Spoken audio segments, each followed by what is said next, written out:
네, 오늘 말씀 같이 보겠습니다. 갈라디아서 6장 7절부터 10절까지 말씀입니다. 우리 다 같이 자리에서 일어나셔서 한 절씩 교독하도록 하겠습니다. 스스로 속이지 말라.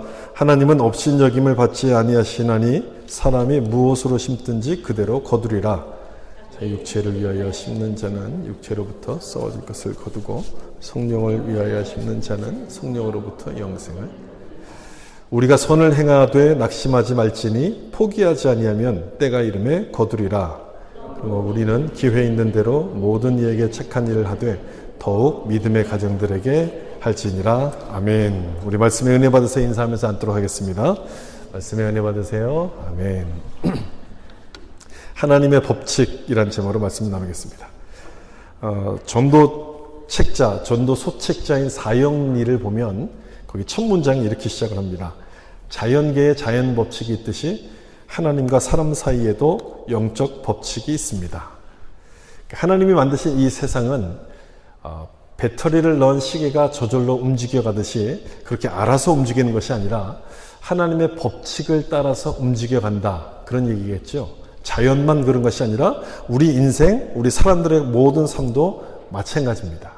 따라서 이 법칙이 무엇인지를 얼마나 아는가에 따라서 우리의 신앙생활은 달라질 수밖에 없습니다.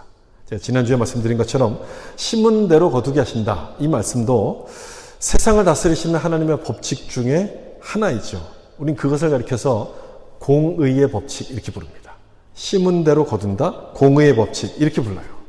그래서 살다 보면 꼭 심은 대로 거두지 않을 때가 종종 있어요. 다른 사람들을 보면 정말 심은 대로 잘 거두는 것 같은데 나는 그게 아닌 것 같은 때가 있는 거죠. 그래서 그것 때문에 참 낙심이 될 때가 있습니다. 하나님이 나를 사랑하시지 않는가 봐 이렇게 의심이 생기고 믿음이 흔들릴 때가 있는데, 그래서 우리를 인도하시는 하나님의 그 방법, 원칙이 무엇인가를 아는 것은 굉장히 중요합니다.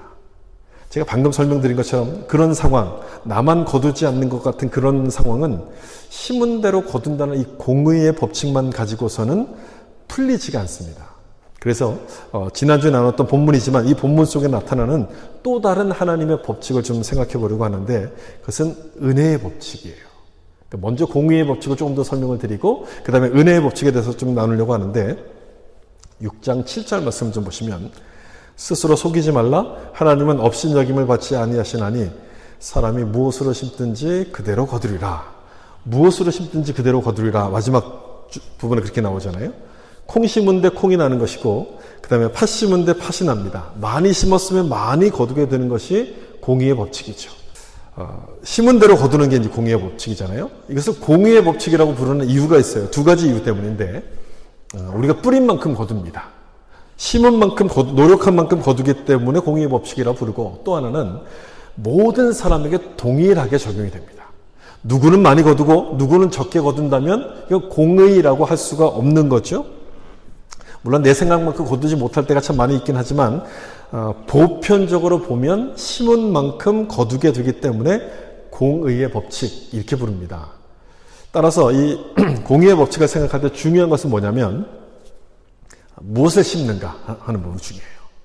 대부분 우리는 무엇을 거두는가에 관심을 많이 갖는데 거두는 것보다도 더 중요한 것은 사실 심는 겁니다. 심는 대로 거두기 때문에 무엇을 심는가가 굉장히 중요해요. 우리가 하는 모든 것들이, 모든 삶의 행동들이 씨를 심는 것과 같기 때문에 심는 게 굉장히 중요합니다. 예를 들어서 돈을 쓰는 것도 마찬가지죠. 돈을 쓰는 것도 심는 것과 똑같아요. 어디에 얼마를 쓰는가에 따라서 그 결과는 내 인생에 그대로 돌아옵니다. 돈을 막 흥청망청 쓰면 가난이라는 것이 결과가 나에게 돌아오겠죠. 반대로 좋은 일, 또 거룩한 일에 돈을 쓰기 시작한다면 그 좋은 결과가 나에게로 돌아오게 될 겁니다. 잠언 19장 17절 말씀에 이런 말씀이 나옵니다. 됐네요. 잠언 19장 17절 말씀에 이런 말씀이 나와요. 같이 한번 읽어볼까요? 가난한 자를 불쌍히 여기는 것은 여호와께 꾸어 드리는 것이니 그의 선행을 그에게 갚아주시리라. 아멘. 잠언에 이런 말씀이 나와요. 아마 처음 보시는 분들도 있을지 모르겠어요. 그래서 여러분 잠언 쓰기 책을 권면해 드린 게 바로 이런 거예요. 굉장히 중요한 말씀이 많이 나오기 때문에. 여기 여호와께 꾸어 드리는 것 이렇게 나오죠. 가난한 사람을 하나님께서 도와주셔야 되는데 내가 그 사람을 도우면 하나님이 하실 일을 내가 했으니 하나님께서 나에게 갚아야 될 빚이 생기는 겁니다.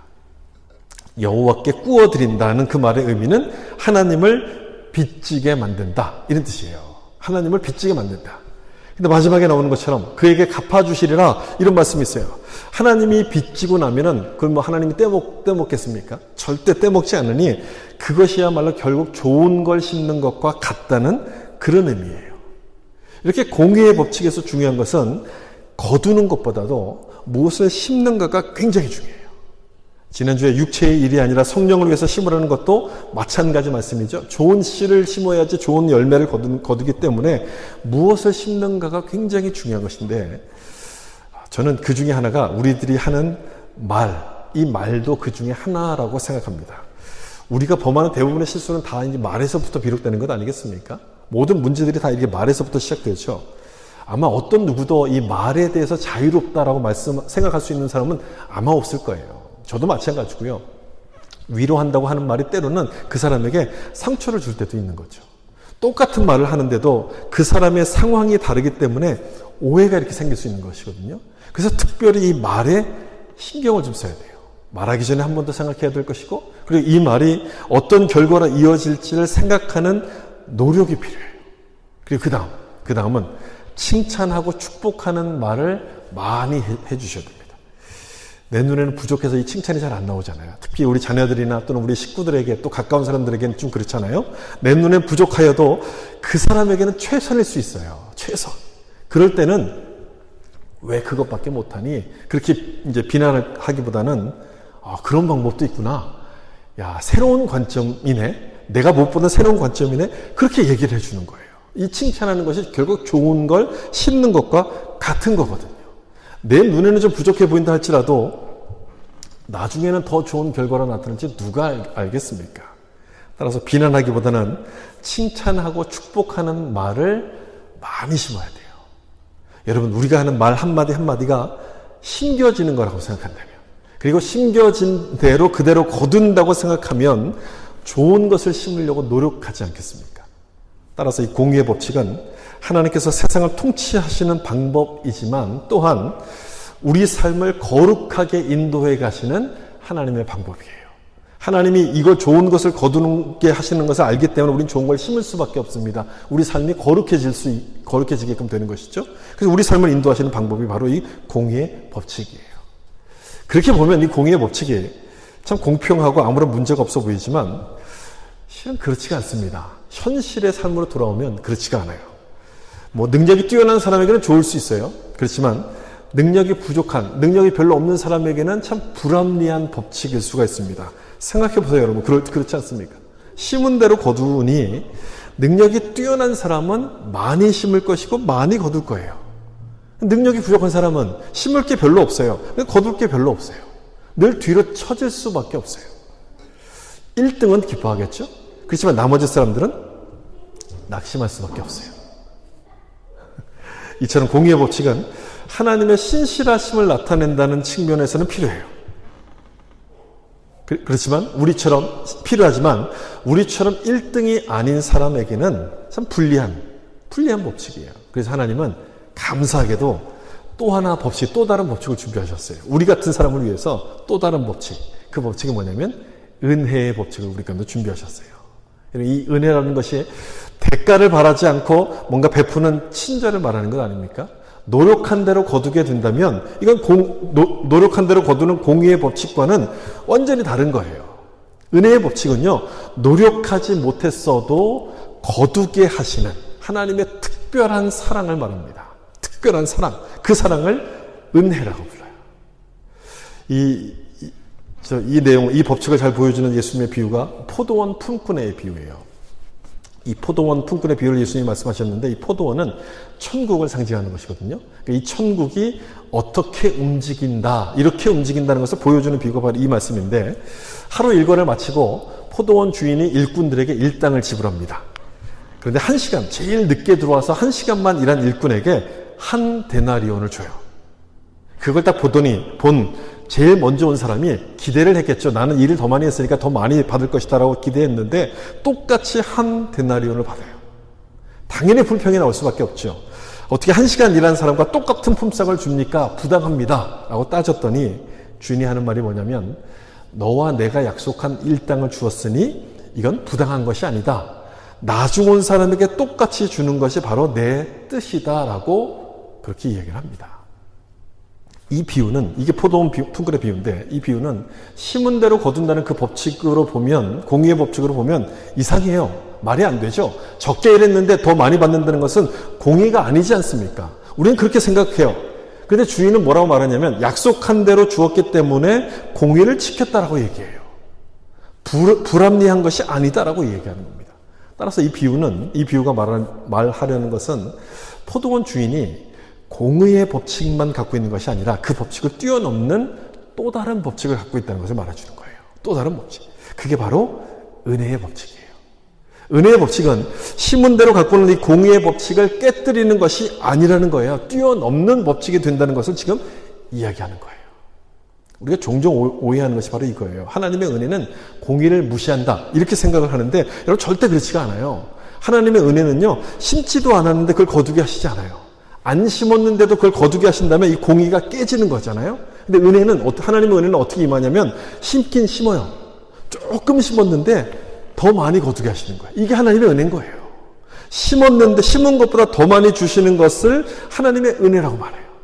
공의의 법칙을 넘어서는 초월하는 법칙이 바로 은혜의 법칙이라는 거예요. 여러분 우리가 이 품꾼의 비유를 볼 때마다 이상하게 여겨지는 것은요.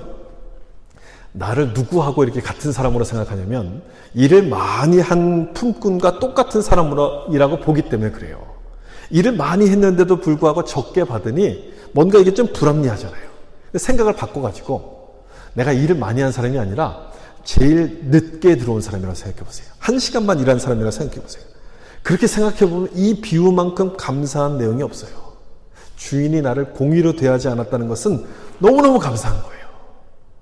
따라서 이 은혜의 법칙은 포도원에 늦게 들어온 사람, 능력이 없어서 심을 것이 없는 우리처럼 못난 사람을 위한 하나님의 특별한 사랑인 거예요. 어떤 부자 청년이 예수님께 찾아와서 물었죠. 내가 무엇을 해야지 영생을 얻을 수 있습니까? 이렇게 물어요. 무엇을 해야지 영생을 얻을 수 있습니까? 이 청년이 갖고 있는 생각은 무슨 생각이냐면 심은 대로 거둔다는 공의의 법칙을 이 청년이 지금 믿고 있다는 거예요. 그러니까 무엇을 해야지 영생을 얻을 수 있습니까? 그래서 그렇게 물어본 거예요. 그때 예수님께 뭐라 말씀하셨냐면 계명을 지켜라. 그랬더니 다 어렸을 때부터 내가 계명을 지켰습니다. 그랬더니 예수님께서 그러면 너 있는 재물을 팔아서 가난한 자들에게 주고 그 다음 나를 따르라. 이렇게 말씀하셨더니 이 청년이 근심하고 고민하다가 그냥 돌아갑니다. 공의의 법칙으로 질문했으니까 예수님도 공의의 법칙으로 대답을 하셨어요. 다 팔고 그 다음에 나를 따르라. 그랬더니 이 청년이 거기에까지는 순종을 못하는 거예요. 이때 예수님께서 하셨던 아주 유명한 말씀이 바로 이 말씀이죠. 낙타가 바늘귀로 들어가는 것보다 부자가 천국에 들어가는 것이 훨씬 쉽다. 이런 말씀하세요. 옆에서 지켜보던 제자들이 그 말씀을 듣고 놀라서 수군거리기 시작합니다. 그러면 누가 천국에 들어갈 수 있는가? 누가 천국에 들어가겠는가? 제자들이 막 이렇게 수군거리기 시작해요. 여러분 제자들 역시 무엇을 믿고 있었다는 겁니까? 공의의 법칙을 믿고 있었다는 거예요. 누가 들어갈 수 있느냐? 그걸 하는 사람만이 들어갈 수 있으니까 하지 못하니까 아무도 못 들어간다. 공의의 법칙을 믿고 있었던 거예요. 그때 예수님께서 마지막으로 하셨던 말씀이 바로 이 말씀이에요. 그런즉 사람으로는 할 수 없으되 하나님은 다 하실 수 있느니라. 이 말씀하세요. 사람은 할 수 없지만 하나님은 다 하실 수 있다. 구원을 지금 설명하시는 말씀이거든요. 구원은 인간의 어떤 노력으로도 받을 수 없는 것이지만 공의의 법칙으로는 되지 않지만 하나님께서 그 구원의 길을 직접 준비하실 것이라는 그 은혜를 설명하시는 말씀인 거예요. 그러므로 이 은혜의 법칙은 공의의 법칙을 무효화시키는 것이 아니라 그것을 초월하는 원칙이에요. 초월하는 원칙. 여러분 다시 한번 생각해 보세요. 왜 은혜의 법칙이 필요합니까? 은혜의 법칙이 필요한 이유가 뭡니까? 사람은 할 수 없으니까. 우리 힘으로는 할 수 없기 때문에. 우리처럼 실력이 없고 부족한 자도 하나님이 사랑하셔서 구원하시길 원하시기 때문에 특별한 은혜를 우리 가운데 주신 거예요. 그래서 은혜가 필요한 거예요. 그래서 이 은혜를 생각할 때마다 눈물이 나요. 감사해서 소망이 되니까 기쁨이 되니까 눈물이 나는 거예요. 하나님이 주신 은혜를 생각할 때마다 나같이 부족한 자를 사랑하셨구나. 너무너무 감사하다. 감격의 눈물이 나올 수밖에 없는 거예요. 그런 면에서 보면 이 은혜의 법칙은 나를 유익하게 하는 법칙이에요. 이게 첫 번째 은혜의 법칙이 갖고 있는 특징이죠. 나를 유익하게 하는 것. 근데 꼭 유익한 것만은 아닐 수도 있습니다. 내가 받은 것을 생각해 보면 유익이 맞아요. 내가 많은 걸 받았으니까 유익한 것이 맞는데 받은 것에 대한 책임을 생각해 보면 손해예요. 손해. 내가 받은 것처럼 다른 사람들에게 은혜를 베풀어야 되거든요. 내 것을 이렇게 나눠야 되기 때문에 이 은혜의 법칙이 가지고 있는 두 번째 의미는 뭐냐면 남을 유익하게 하는 법칙이에요. 첫 번째가 누굴 유익하게 하는 법칙이에요. 나를 유익하게 하는 법칙이잖아요. 두 번째는요. 남을 유익하게 하는 법칙이에요. 남을 유익하게 한다는 것은 내가 손해를 본다는 뜻이에요. 손해라고 하지만 엄밀히 따지면 손해는 아닌 거죠. 내가 받은 것을 다시 되돌려주고 베풀어주는 것이기 때문에 진짜 손해인 것은 아니에요. 여러분들이 여기까지 아셔야지, 이해하셔야지만 하나님께 대해서 불평하지 않아요. 여러분, 우리가 하는 불평은 늘 이런 거잖아요. 하나님, 내가 이렇게 열심히 했는데 왜 하나님은 나에게 안 주세요? 이런 게 우리의 불평 아니에요. 내가 열심히 심었는데 왜 거두게 안 하세요? 이게 우리의 불평 아닙니까? 그런데 하나님은요, 우리를 은혜의 법칙으로 이제 인도하시는 거예요. 은혜의 법칙 중에서 이 두 번째, 남을 유익하게 하는 법칙으로 우리를 인도해 가시는 거예요. 그래서 내 생각대로 이게 되지 않을 때가 참 많은 거예요. 좋은 예가 고린도후서 8장에 나오는데 여기 보면 예루살렘 교회가 기근으로 해서 굉장히 어려워졌습니다. 그랬을 때 마케도니아 지역에 있는 교회들이 그 소문을 듣고 이제 구제헌금을 모아서 그 교회에 보내줘요. 예루살렘 교회는 자기들에게 복음을 전해주었던 모교회, 어머니 교회였어요. 그렇기 때문에 자기들도 어렵지만 그 구제헌금을 모아서 이렇게 보내줬던 것인데 거기에 대해서 바울이 이렇게 씁니다. 고린도후서 8장 9절을 보시면 우리 주 예수 그리스도의 은혜를 너희가 알거니와 부요하신 이로써 너희를 위하여 가난하게 되심은 그의 가난으로 말미암아 너희를 부요하게 하심이라. 예수님의 은혜, 예수님의 모습처럼 너희들이 그것을 따라했다라고 지금 칭찬하는 말씀이에요. 예루살렘 교회를 도와줬던 그 일이 예수님의 모습을 본받은 거라고 칭찬하는 것인데 여기 보시면 예수님이 부요하셨는데 너희를 위하여 가난하게 되셨다고 말했죠. 그 이유가 뭡니까? 왜 가난하게 되셨습니까? 가난으로 말미암아 우리를 부요하게 하시려고 가난하게 되셨다. 이렇게 지금 말씀하고 있어요. 여러분, 우리를 사랑하셨기 때문에 자기의 모든 것을 이렇게 다 주셨다는 거예요.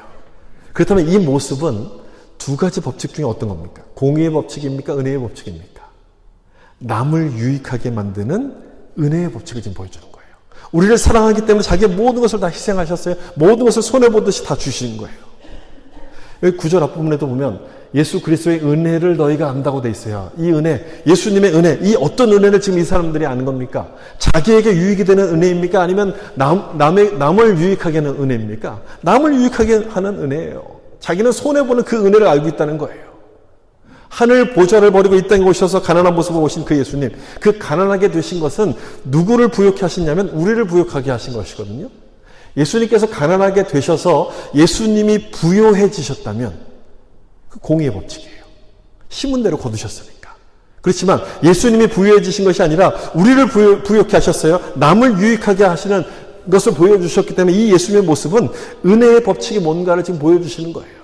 이 은혜의 법칙이 공의의 법칙을 넘어선다는 것을 보여주시는데 사도 바울은 이 예수님이 베푸신 은혜의 법칙을 마케도니아 교인들의 그 헌금에다 지금 적용을 시키는 거예요. 너희가 이렇게 한 것이다. 참 잘했다. 이렇게 얘기해줘요.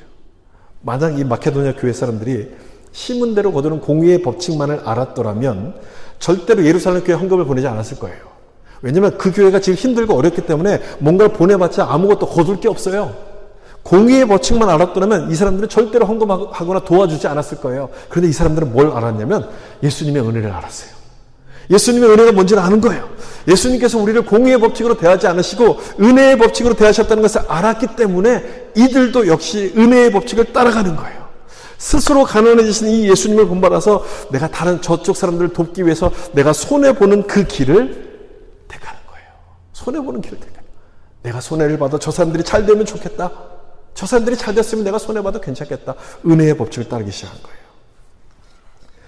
여러분, 주일날 오면서 참 하나님의 축복의 말씀을 기대하고 오셨을 텐데 이런 말씀을 드려서 참 죄송합니다. 손해를 보는 것이 뭐 맞다 이런 얘기를 들어 참 죄송하지만 우리가 하나님의 은혜를 생각할 때는 여기까지 좀 생각할 수 있어야 돼요. 여기까지.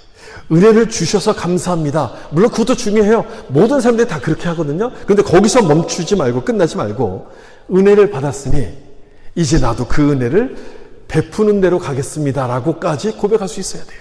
이게 안 된다 할지라도 여러분 그것이 되도록 기도를 하셔야 돼요. 거기를 목표로 삼고 가셔야 돼요.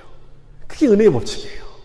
그게 하나님이 우리를 다스리시고 세상을 움직이신 은혜의 법칙. 하나님께서 나에게 은혜를 주셨으니 이제 나도 그 은혜를 다른 사람들과 나누겠습니다. 내가 손해보는 길을 택하겠습니다라고 결정을 하는 거죠. 하나님께서는 이 두 가지 법칙으로 세상을 다스려요. 공의의 법칙과 은혜의 법칙. 이 은혜의 법칙이 공의의 법칙을 초월한다고 말씀드린 것처럼 그래서 은혜를 깨달은 사람에게는, 은혜를 받은 사람에게는요, 때로는 공의의 법칙이 적용이 안 될 때가 있어요. 은혜의 법칙으로 다스리니까 이 공의의 법칙을 적용이 안 될 때가 있어요. 힘은 대로 거두지 못할 때가 있다는 거예요. 열심히 일하는데도 잘 안 풀려요. 기도를 열심히 하는데도 하나님의 응답을 제때 안 주세요. 믿지 않는 사람들은요, 심은 대로 막 잘 거둬요. 어쩔 때는 심지 않아도 막 거두는 것 같은데 우리는, 하나님을 믿는 우리는 오히려 안 되는 거예요. 심은 대로 거두기만 해도 참 좋을 것 같은데 그것마저 안 되니 참 당황스럽죠. 이 낙심이 돼요. 신앙이 막 흔들릴 때가 있어요. 그래서 여러분, 세상을 다스리시는 하나님의 법칙이 무엇인가를 정확하게 좀 우리 심사숙고해서 이해하는 것이 굉장히 참 필요해요. 그럼 한번 생각해 보실래요? 왜 우리는 심은 대로 거두지 못할까? 왜 우리는 심은 대로 거두지 못할까요? 물론 잘못 심어서 그럴 수도 있겠죠. 뭐 잘못 심은 경우는 좀 빼놓고. 왜 심은 대로 거두지 못할까? 은혜의 법칙이라는 측면에서 본다면 우리는 누굴 위해서 심는 사람이냐면 남을 위해서 심는 사람이기 때문에 그래요. 우리는 남을 위해서 심는 거예요. 은혜의 법칙이 예수님께서 우리를 구원하기 위해서 가난해지신 것 아닙니까? 그것처럼 나는 손해를 보고 남을 유익하게 만드는 것이 은혜의 법칙이에요. 우리는 그걸 따라서 사는 사람이에요. 남을 위해서 심는 사람들이에요. 그것 때문에 심은 대로 거두지 못하는 것처럼 보이는 거예요. 세상 사람들은요, 자기를 위해서 심어요. 나를 위해서 열심히 일해요. 그러니까 그 열매들이 금방금방 눈에 나타나는 거예요. 금방금방 그 열매를 거둬요. 그런데 우리는요, 남을 위해서 심거든요. 다른 사람을 위해서 심어요. 은혜를 받은 사람이기 때문에 날 위해서 심지 않고 남을 위해서 심어요. 그게 하나님이 원하시는 것이라는 사실을 여러분 생각해 보시면 심은 대로 거두지 못하는 것은 당연한 거예요. 날 위해서 심은 게 아니니까 그 열매가 나에게 금방 보이겠습니까? 저 사람에게 그 열매가 나타나요. 그 열매가 금방금방 보이지 않아요. 하나님의 때에 맞게 천천히 거두게 하세요. 그래서 오늘 본문 중에서 이 말씀이 나오잖아요. 6장 9절. 이 말씀이 오늘 본문의 가장 핵심되는 말씀인데요. 같이 한번 읽어볼까요? 때가 이름에 우리가 선을 행하되 낙심하지 말지니 포기하지 아니하면 때가 이름에 거두리라. 아멘. 때가 이름에 거두는 거예요. 천천히 거두게 하시기 때문에 안 되는 것처럼 보이는 거예요. 그렇게 보이는 거예요. 안 되는 것처럼 보이지만 천천히 거두게 하시는 거예요. 우리가 듣는 간증의 대부분은요, 빨리 성공한 사람들이에요. 빨리 거두고 많이 성공한 사람들이, 그런 사람들의 간증을 우리가 주로 들어요. 그런 간증을 주로 듣다 보니까 모두가 다 그런 것 같아요. 모두가 다 그런 것 같은데 여러분 그렇지 않아요. 모두가 다 그렇고 나만 아닌 것 같잖아요. 여러분 절대 그렇지 않습니다. 그런 간증을 하는 사람은 예수 믿는 사람들 중에 1%도 안 되고요. 나머지 99%는 다 그렇지 않은 사람들이에요. 천천히 거두는 사람들이에요. 근데 1% 사람의 얘기를 듣고 왜 나는 안 그럴까? 막 이렇게 낙심하잖아요. 절대 그렇지 않다는 거예요. 대부분의 사람들 다 천천히 거두게 하세요. 하나님은 우리를 공의의 법칙으로 인도하시는 게 아니고요. 그것보다 한참 더 초월한 은혜의 법칙으로 우리를 인도하시기 때문에 그렇다는 거예요. 그래서 세상 사람들이 심은 대로 거두는 것을 볼 때 참 부러운 마음이 들지만 너무 부러워할 필요가 없어요. 그 사람들은요, 그걸 거두고 거기서 받을 보상을 다 받은 거예요. 그걸로 끝이에요. 세상에서 거둔 것 가지고 더 이상의 것이 없어요. 그걸로 그냥 끝나는 거예요. 그 이상의 것을 받을 수 없지만 우린 다르죠. 우린 달라요. 믿음을 지키면서 참 힘들고 어렵게 오래 참고 절제하면서 하는데도 세상 사람들처럼 거두지 못하는 것처럼 보일 때가 있지만 이 말씀처럼요, 하나님께서 천천히 거두게 하세요. 때가 이르면 거두게 하세요. 세상에서 줄 수 없는 더 아름다운 것으로, 더 위대한 것으로, 더 풍족한 것으로 우리를 거두게 하실 것이기 때문에 세상 사람들과는 비교가 안 되는 거예요. 여러분 낙심할 필요가 없어요. 답답해 하실 필요가 없어요. 그러므로 갈라디아서 6장 9절처럼 우리가 선을 행하되 낙심하지 마세요. 낙심하실 필요 없어요. 결실하지 못한다 할지라도 낙심하지 말고 열심히 선을 베푸는 그 일에 우리가 힘써야 돼요. 우리 역할은 뭐냐면 하나님의 뜻이 뭔지를 알고 씨를 심는 것이 우리 역할이에요. 씨를 심는 것이 우리의 역할이에요. 여러분, 우리처럼 외국에 살다 보면 남을 도와야 될 일들이 참 종종 생길 때가 있지 않습니까? 남을 도와줘야 될 일들이 많고, 도와주다 보면 고마움을 표시하는 사람들도 있지만 고마움을 모르는 사람들도 있어요. 고마움을 모르는 사람들을 보면 여러분 어떻습니까? 참 마음이 힘들지 않습니까? 참 마음이 좀 어렵죠? 그 도움이 필요할 때만 찾아와서 도움받고 그 다음에 딱 입시 있는 사람들 보면 참 마음이 좀 어려워요. 여러분 그럴 때 어떻게 하세요? 그런 사람들을 보면 지금 이 말씀을 그 상황에 적용해 보면 우리가 그 사람을 도와준 것은요, 씨를 심은 거예요.